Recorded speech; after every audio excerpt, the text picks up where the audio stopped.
Здравейте на всички! Не знаех, че видеята ни ще предизвикат такъв голям интерес. Затова доста хора ми писаха, питат откъде да си закупят мицел. Оставила съм на първото и второто видео моя имейл. Можете да ми пишете на имейла и ще ви дам координати на хората, от които взехме мицела. Правя това трето видео, за да видите развитието на самите гъби към момента. На места няма.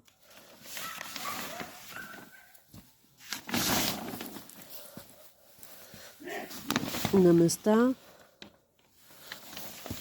започват малки гъби да се показват. Ето тук имаме малки гъби. На места има доста по-големи гъби.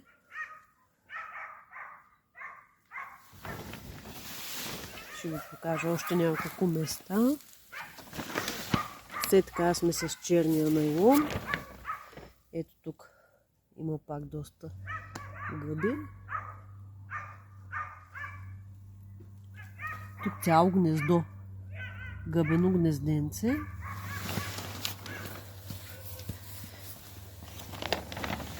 Ето тук пак още едно гъбено гнездо. Назад има доста гъби.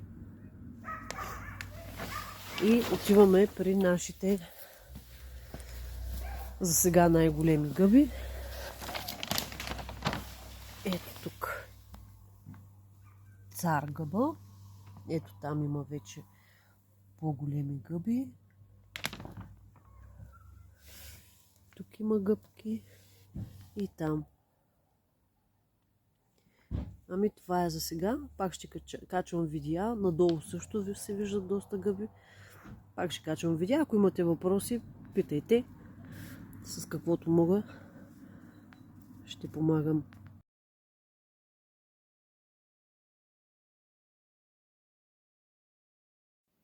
Тук прикачих няколко снимки, за да ви покажа как беше побеляло самото начало, след като засяхме мицела.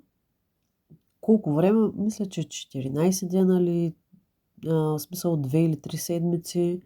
След като побеля, сложихме турбичките, които са хранителните турбички, за да може мицела да се изхранва. Тук се появиха първите примоди.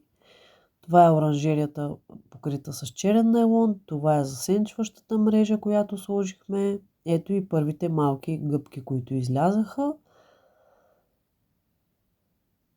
И техния растеж съм ви снимала. Ето тук малко увеличени снимки на първата гъбка и на гъбките около нея. Тук вече са малко по-големи и постепенно нарастват с дните, като това вече може би е преди една седмица и малко снимки, които са миналата седмица. Тези и накрая съм ви качила снимки и от тази седмица, от днес, вече на по-големи гъбки.